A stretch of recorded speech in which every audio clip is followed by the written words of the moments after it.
അത് വരച്ചതിന് ശേഷം നമ്മൾ സ്മൂത്തൻ ചെയ്യുക എന്നുള്ളതാണ്. അത് സ്മൂത്ത് എന്ന് പറയുന്ന ഈ ടൂൾ ഉപയോഗിച്ചുകൊണ്ട് നമുക്ക് അതിൻ്റെ എഡ്ജൊക്കെ നമുക്ക് ശരിക്കും സ്മൂത്ത് ചെയ്യാൻ പറ്റും. അങ്ങനെ സ്മൂത്ത് ചെയ്യുമ്പോൾ അത് കറക്റ്റ് അതിൻ്റെ ആ കർവൊക്കെ കറക്റ്റായിട്ട് വരും.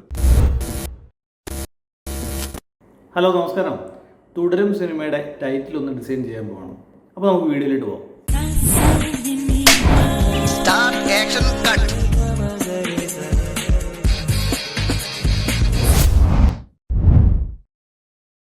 അപ്പോൾ അതിനാദ്യം ചെയ്യേണ്ടത് ടൈറ്റിൽ ഡ്രോയിങ് ആണ്. നമുക്കൊരു പേപ്പറും പെൻസിലും എടുത്തിട്ട് ആദ്യം തുടരും എന്ന ടൈറ്റിൽ നമുക്ക് പേപ്പറിൽ വരയ്ക്കണം. പ്രത്യേകം ശ്രദ്ധിക്കേണ്ട ഒരു കാര്യം എന്താണെന്ന് വെച്ചാൽ എല്ലാ കാര്യത്തിലും ഫോണ്ട് നമുക്ക് കിട്ടണമെന്നില്ല. ചില കേസുകളിൽ നമുക്ക് ഫോണ്ടായിട്ട് നമുക്ക് എടുക്കാൻ പറ്റത്തില്ല. അങ്ങനെ വരുമ്പോൾ നമ്മൾ ശരിക്കും ആ ടൈറ്റിൽ വരച്ച് ഡിസൈൻ ചെയ്യുകയാണ് ചെയ്യേണ്ടത്. അതെങ്ങനെയാണെന്ന് ഞാൻ കാണിച്ചു തരാം. അതിൻ്റെ ഒരു പെർഫെക്റ്റ് എക്സാമ്പിളാണ് തുടരും എന്ന മൂവിയുടെ ടൈറ്റിൽ എന്ന് പറയുന്നത്. ശരിക്കും തുടരും എന്ന സിനിമയുടെ ടൈറ്റിൽ കാണുമ്പോൾ തന്നെ അറിയാം അത് ഭയങ്കര ബോൾഡാണ്. അത് മാത്രമല്ല അങ്ങനെ ഒരു ഫോണ്ട് നമുക്ക് നിലവിൽ ഇല്ല.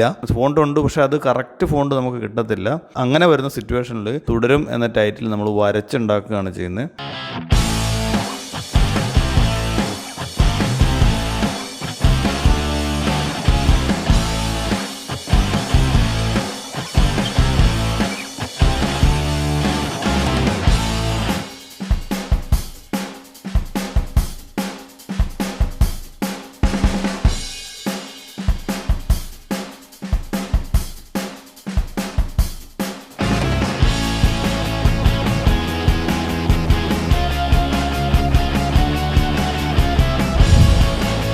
അപ്പോൾ നമ്മൾ വരച്ച സാധനം ഇപ്പോൾ സ്കാൻ ചെയ്യാൻ പോവാണ്.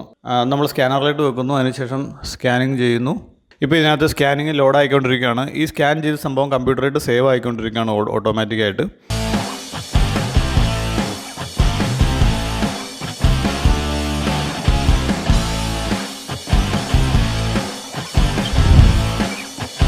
അപ്പോൾ ഇനി ടൈറ്റിൽ ട്രേസിംഗ് എന്ന് പറയും. ഇത് ശരിക്കും പറഞ്ഞാൽ നമ്മൾ ആ വരച്ച തുടരും എന്ന് എഴുതിയ ടൈറ്റിൽ നമ്മൾ ഇല്ലുസ്ട്രേറ്ററിൽ ഓപ്പൺ ചെയ്യുന്നു. അതിനുശേഷം നമ്മൾ പെൻടൂൾ എടുക്കുമ്പോൾ പ്രത്യേകം ശ്രദ്ധിക്കണം, ഇത് ഓഫ് ആക്കി ഇടണം. ഫില്ല് നമ്മൾ ടേൺ ഓഫ് ആക്കി ഇടണം. എന്നിട്ട് സ്ട്രോക്കിലാണ് നമ്മൾ വരയ്ക്കാവുള്ളൂ.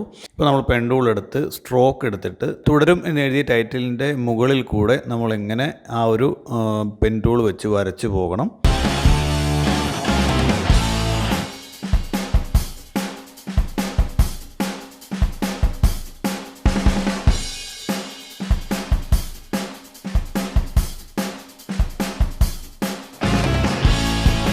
അത് വരച്ചതിന് ശേഷം നമ്മൾ സ്മൂത്തൻ ചെയ്യുക എന്നുള്ളതാണ്. അത് സ്മൂത്ത് എന്ന് പറയുന്ന ഈ ടൂൾ ഉപയോഗിച്ചുകൊണ്ട് നമുക്ക് അതിൻ്റെ എഡ്ജൊക്കെ നമുക്ക് ശരിക്കും സ്മൂത്ത് ചെയ്യാൻ പറ്റും. അങ്ങനെ സ്മൂത്ത് ചെയ്യുമ്പോൾ അത് കറക്റ്റ് അതിൻ്റെ ആ കർവൊക്കെ കറക്റ്റായിട്ട് വരും.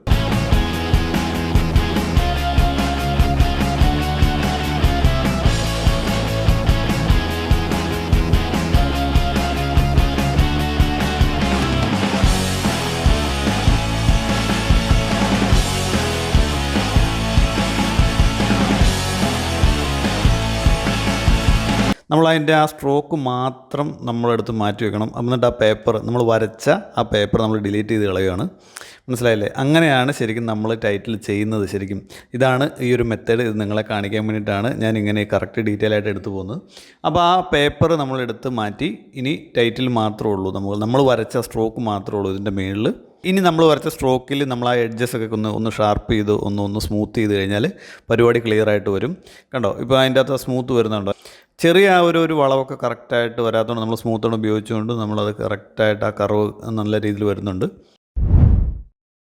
അപ്പോൾ ടൈറ്റിൽ ട്രേസിങ് കഴിഞ്ഞാൽ അടുത്തായിട്ട് ചെയ്യേണ്ടതെന്ന് വെച്ചാൽ ബ്രഷാണ്. നിലവിലിപ്പോൾ നമ്മൾ ഈ കാണുന്നത് സ്ട്രോക്ക് മാത്രമാണ്. അപ്പോൾ അങ്ങനെ ഒരു സ്ട്രോക്കായിട്ട് കിട്ടിയാൽ നമ്മൾ അതിന് ആദ്യം കളർ കൊടുക്കുക എന്നുള്ളതാണ്. ഇപ്പോൾ നമ്മൾ സെലക്ട് ഒരു കളർ കൊടുത്തു. ഏകദേശം തുടരുന്ന എഴുതിയേക്കണ ടൈറ്റിലിൻ്റെ അതേ കളർ തന്നെയാണ് കൊടുത്തേക്കണം. അപ്പോൾ നമുക്ക് അതിൻ്റെ അകത്തുള്ള ഒരു റൗണ്ട് കണ്ടല്ലേ, അത് നമ്മൾ ഗ്രേ കളർ കൊടുത്തു, അല്ലെങ്കിൽ വൈറ്റ് കൊടുത്തു. അത് ഇവിടെയും വൈറ്റ് കൊടുത്തു. ഇനി അതിൻ്റെ രണ്ട് റൂമിൻ്റെ അവസാനമുള്ള അത് രണ്ടിലും വൈറ്റ് കൊടുത്തു.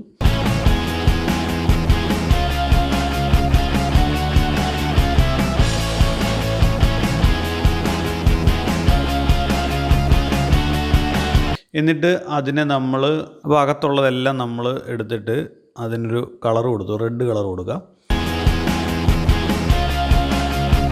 റെഡ് കളർ കൊടുത്തിട്ട് നമ്മളതിനെ അതെടുത്തിട്ട് റെഡ് കളർ എടുത്തിട്ട് അതിന് പാത്ത് ഫൈൻഡർ കൊടുത്തു കഴിഞ്ഞാൽ അതിൻ്റെ ഉള്ളിലുള്ള അത് കറക്റ്റ് റൗണ്ടായിട്ട് മാറും.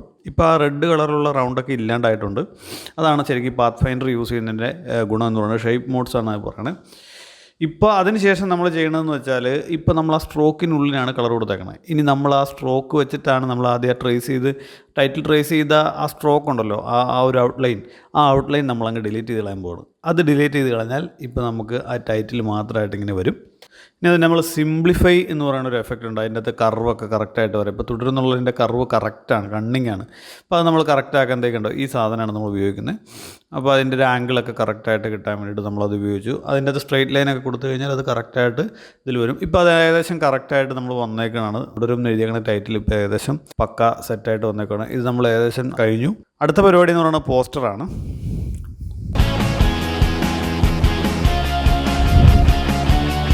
അപ്പോൾ ഇനി നമ്മൾ അതിനൊരു പോസ്റ്റർ ആക്കാൻ പോവുകയാണ്. അതിന് നമ്മൾ തുടരും എന്നുള്ളതിൻ്റെ സ്റ്റിൽ ഫോട്ടോ എടുക്കുന്നു. അതിൻ്റെ മേളിൽ നമ്മൾ ഈ ടൈറ്റിൽ കൊണ്ടുവെക്കുന്നു. കണ്ടോ, എന്നിട്ട് അതിന് ചെറുതാക്കുന്നു. ഇനി നമുക്ക് ചെയ്യേണ്ട പരിപാടി എന്ന് പറഞ്ഞാൽ അതിന് ആ ടെക്സ്ചർ കൊടുക്കുക എന്നുള്ളതാണ്. നമുക്കറിയാം തുടരും എന്ന സിനിമയുടെ ടൈറ്റിലിൽ ഒരു ടെക്സ്ചർ വന്നിട്ടുണ്ട്. അത് നമ്മൾ കൊടുക്കുകയാണ്. അതിനുവേണ്ടി നമ്മളൊരു ടെക്സ്ചർ എടുക്കുന്നു. അതിന് നേരെ ക്ലിപ്പിംഗ് മാസ്ക് കൊടുക്കുന്നു. എന്നിട്ട് അതിനെ മാസ്ക് ചെയ്യുന്നു. ക്ലിപ്പിംഗ് മാസ്ക് കൊടുത്തിട്ട് അതിനെ ലെയർ മാസ്ക് ചെയ്യുന്നു.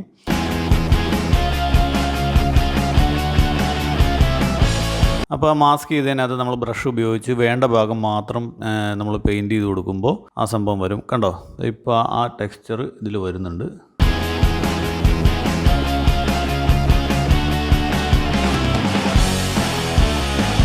അപ്പോൾ അങ്ങനെ ടെക്സ്ചർ കൊടുത്തു കഴിഞ്ഞു. ഇനി നമുക്ക് വേണ്ടത് ആ ടൈറ്റിൽ ബ്രില്യൻസ് ആണ്.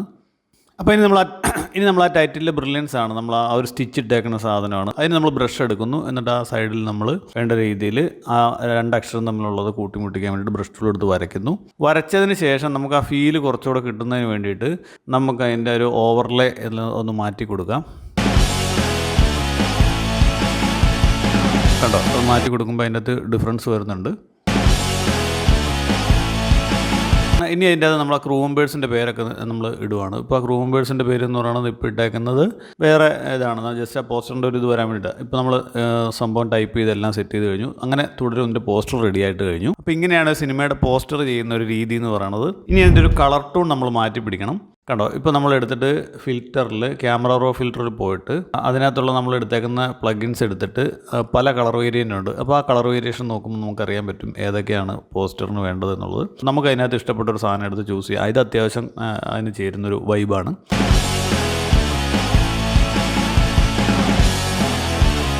അങ്ങനെ തുടരും സിനിമയുടെ പോസ്റ്റർ റെഡി ആയി കഴിഞ്ഞു. ഒരു സിനിമയുടെ പോസ്റ്റർ എങ്ങനെ ചെയ്യുന്നു എന്നുള്ളത് ഇപ്പോൾ ഏകദേശം മനസ്സിലായി എന്ന് ഞാൻ വിചാരിക്കുന്നു. ഇനിയും എന്നാലാവുന്ന വിധം അറിയാവുന്ന കാര്യങ്ങൾ ഞാൻ അതിൽ കൊണ്ടുവരാൻ ശ്രമിക്കാം. പറ്റുവാണെങ്കിൽ നിങ്ങളൊന്ന് സപ്പോർട്ട് ചെയ്ത് കൂടെ നിൽക്കുക. അതിനായിട്ട് ഈ ചാനലൊന്ന് സബ്സ്ക്രൈബ് ചെയ്യുക. വീഡിയോ ഇഷ്ടപ്പെട്ടെങ്കിൽ ഒന്ന് ലൈക്ക് ചെയ്യുക. അതുപോലെ ആ നോട്ടിഫിക്കേഷനും കൂടി ഒന്ന് ഓൺ ചെയ്ത് വെക്കണം. നിങ്ങൾക്ക് എന്തെങ്കിലും അഭിപ്രായങ്ങളോ നിർദ്ദേശങ്ങളോ പറയാനുണ്ടെങ്കിൽ താഴെ ഒന്ന് കമൻറ്റ് ചെയ്യുക. അപ്പോൾ നമ്മൾ പുതിയൊരു വീഡിയോ ആയിട്ട് വരുന്നതായിരിക്കും. അതുവരേക്കും